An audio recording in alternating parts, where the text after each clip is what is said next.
Hello, and welcome to Two Cells, One Pack. Today, Christine's not feeling well, so I'm recording this alone. But today we have a bearing change on a Leaper-Kim Sherman S motor. Now, this bearing change instructional does apply directly to the Leaper-Kim Sherman S and the patent.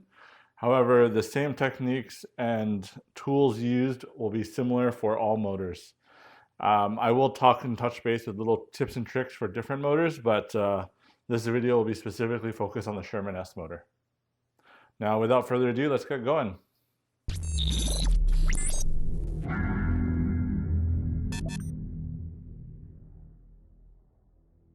These are the tools you'll need to do a bearing change on an EUC, but specifically a veteran Sherman S motor. A 4mm hex, a bearing puller, a socket wrench or adjustable wrench to operate the bearing puller, a mallet with a rubber end, as well as a set of tire spoons. Now, the first thing you want to do, of course, is to get the motor out of your wheel. Now, whatever motor you're going to do a tire change on, you can go and look at the tire change video, and in some of those videos, the motor is removed. Once the motor is away from the rest of the wheel, you will see that along these cover here, you have these bolts. Now, this motor was shipped to me without the bolts. So each of these bolts are a 4mm hex bolt, and there are roughly 20 of them on each side of the motor cover. Now, once you got to this point, what we'll do now is we'll try to lift this motor cover off the rim. And as you can see, there isn't a big gap here between the rim and the motor cover. So what I like to do is I like to use a mallet to tap on the axle on either side, which will pop the motor cover out.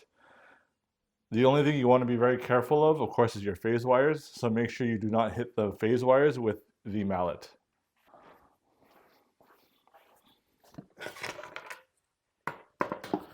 Now the goal is to tap right on this axle here with your mallet.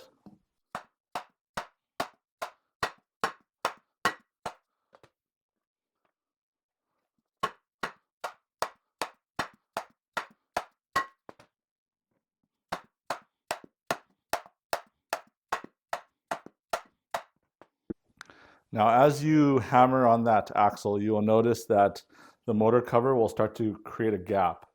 And this gap is what you want to see, and this will allow you to use tire levers or tire spoons to insert into the edge to pop the motor cover out.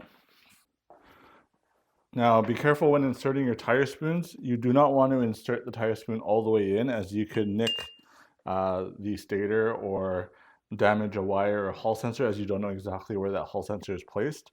So you just want to insert just the tip, just a little bit in like this, just for you to get some leverage.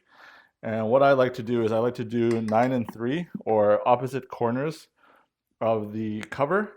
And sometimes it comes up easily like this one did. Otherwise, you can kind of massage your way at 9 and 3 as you rotate around this rim. So 9, 3, 10, 2, 11, 1, 12, 6. And just keep slowly prying, and you'll feel that motor cover start to wiggle loose. Now, typical to the Sherman S and the patent, the bearing has a better fit on the axle than it does on the motor cover. So when you remove the motor cover, 99% of the time, the bearing will stay on the axle. Now with Kingsong or Bigode wheels, typically the bearing will stay on the motor cover, as the friction fit on the motor cover is super strong. Now at this point, we did start with the easier side, the side without the phase cables. And Leaper-Kim motors actually have this center hole very well done for different types of bearing pullers. So I have here a 2-axis or a 2-jaw bearing puller. And what I'll do is I'll unscrew it to the point where it can hook on. And you can find these bearing pullers in different sizes, shapes, and aspect ratios. You can find 3-jaw, 2-jaw, 4-jaw. I just happen to have a 2-jaw available. So I have here now, it was nicely secured.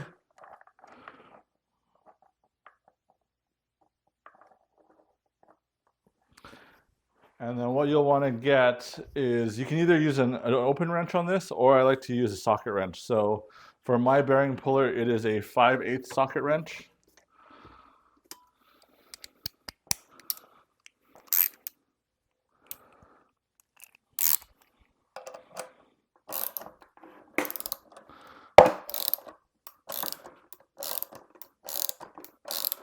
and you can just slowly click it out.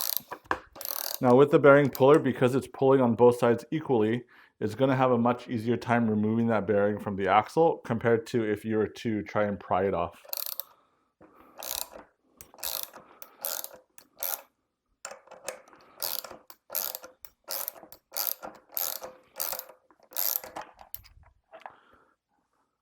And just like that, you have your greasy bearing. Now that the bearing has been removed from the axle and the motor cover, you can sometimes see some dirt, debris, grime. So it'd be a good idea to clean all this before you put the new bearing in, both on the axle finish side as well as the motor cover side.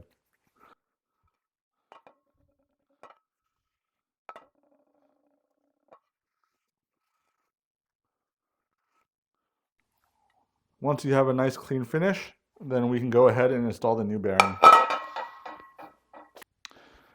When putting in the new bearing, personally my preference is to mount it into the motor cover and then to use the motor cover to evenly and equally pressure distribute onto the axle.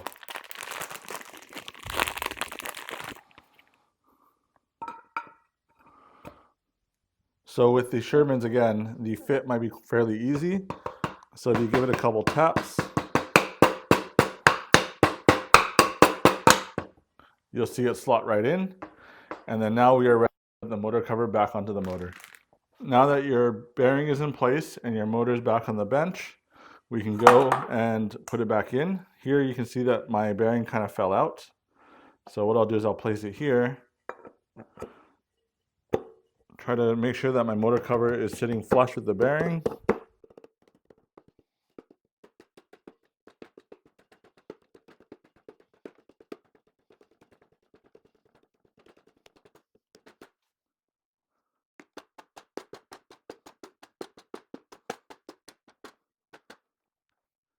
Now you can see that I've tapped the motor cover so that it is sitting exactly flush with that bearing.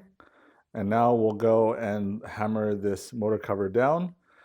We can either hammer the motor cover or we can find a socket that matches that exact size. So now what you can do is you can tap the motor cover. Just make sure you tap in a circular fashion.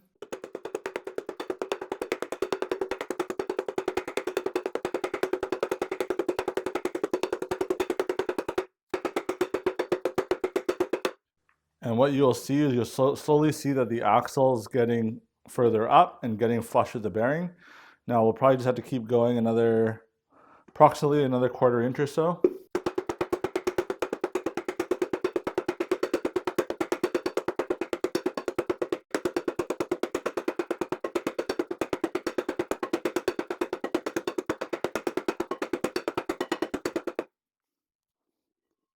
You can see now we have a little bit of a lip, so we're very close.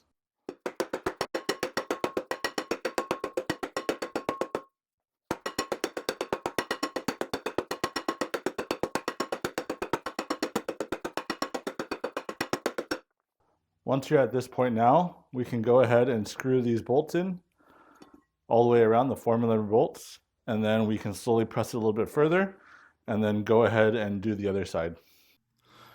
Albert from the future here, just editing this video, but one thing I wanted to mention was when you're putting in those 4mm bolts, make sure you don't force them in because you can strip the threads that are on the rim.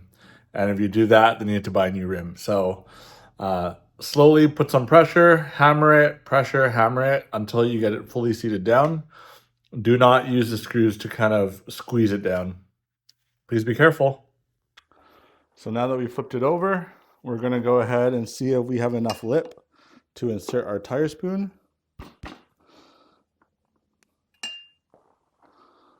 It looks like we may not have enough. Oh, we do? Okay.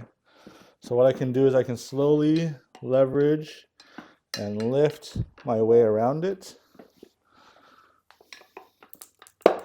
And that's just to break the silicone adhesive that this motor has. It looks like it was done aftermarket. So you can see here I'm lifting up that silicone. You can hear it kind of crackling. And then once I have enough to get on a 9 3, I think I just lost it. What I'll do is I'll try to get to the 9 and 3.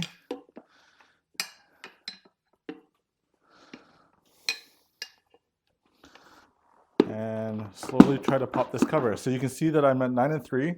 I'm not putting too much force, but I'm just wiggling it back and forth. And you'll see that the motor cover will pop right off.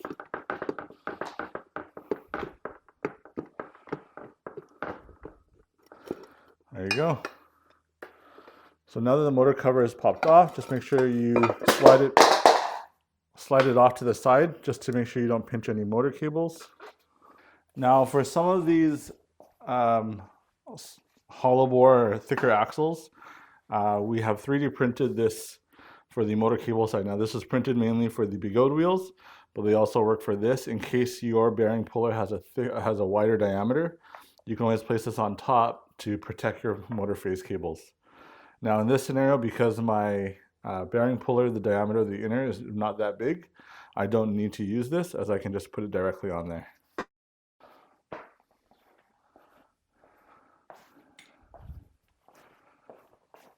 Now if you want to get the file for the STL file to print this yourself, reach out to me at 2cells1pack@gmail.com and I can send this to you.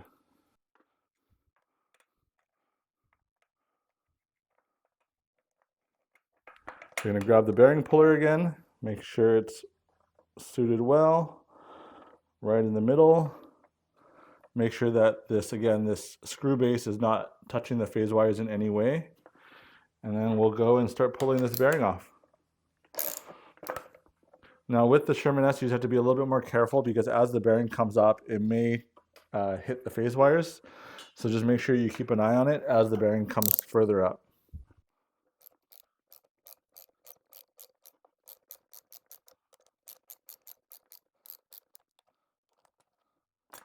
The one thing I want you to be careful of was something that this previous owner might have done when he did his bearing change or attempted to do his bearing change. So if you look really closely, the previous owner who tried to do a bearing change wasn't that careful. And as he kind of forced or pried the bearing up, it looks like he did damage his phase wires a little bit. So just be very careful of this, because to replace a new motor, you're looking at a couple $100s easy. So a $50 bearing change could end up being a multi-$100 job. Again, once you have the bearing off, in this case, I'm going to clean this a little bit.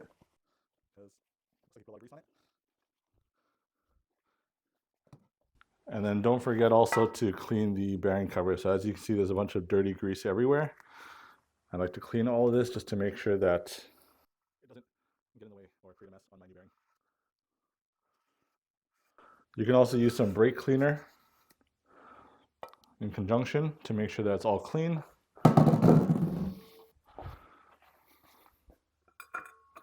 So this fit is kind of variable based on their tolerancing. So sometimes the fit's really tight and sometimes the fit's a little bit looser. In this scenario, it looks like it's a little bit on the tighter side. So what I'm going to do is going to mount this in here first. Again, make sure you tap in a circular motion to be very even. It's not about using a lot of force, but just enough to kind of sink it slowly down and work its way.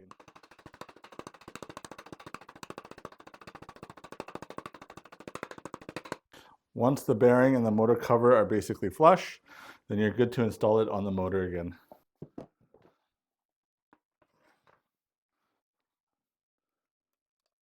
Now again, when you kind of come down to this point, just make sure you lift the motor cable straight up so you don't pinch or damage the cable.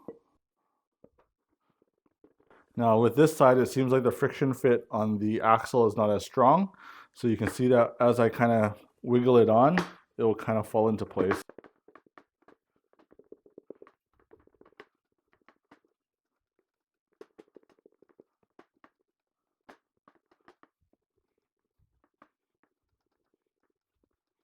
Now for that last bit, if it is a bit stubborn, do take your mallet and similar to the other side, you can go around in a circular fashion. Again, make sure not to hit your phase wires.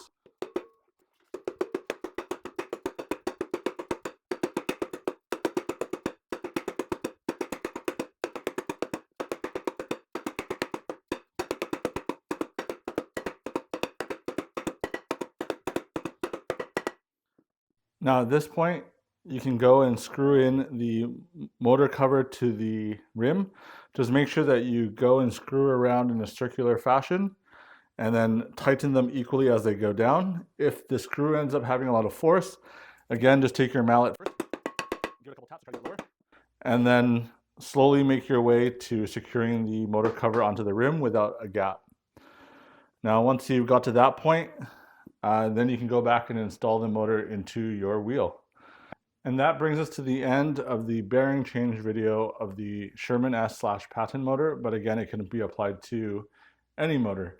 Now, just a couple words of caution. If you're trying to do this on a solid axle motor, it is a lot more tough because you don't have the space for that bearing puller to come out. But what you can do is you can put the nut on and then a socket. And then if you have one of those modified sockets with the hole out the window, you can use the socket to apply the force on the threads. Most of the time the bearings will come out with the motor cover, but with the later batch of wheels now, they're putting more friction fit onto the axle rather than on the motor cover. So I hope that you find this video helpful. Please like and subscribe and do the ding dong ding dong.